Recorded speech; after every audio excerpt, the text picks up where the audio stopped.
ठीक हो गया। ये साबुन का कलर चेंज है, ये हमने पिंक कलर के अंदर साबुन बनाया था, तो राड जो है इस शक्ल में निकलता है। और साबुन की स्टैंपिंग आप ये देख रहे हैं कि साबुन की स्टैंपिंग ऐसी हो जाती है। उसके बाद इसकी पैकिंग हो जाती है। पैकिंग होने के बाद इसको मार्केट में लेकर जाया जाता है।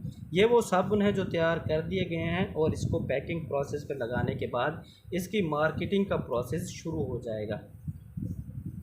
ये साबुन पड़े हैं, पैक हो गए हैं, बस अब कार्टन के अंदर पैक होने हैं और मार्केटिंग के लिए जाना है। ये निशाल के नाम से पड़ा है, कोस्टर के नाम से पड़ा है।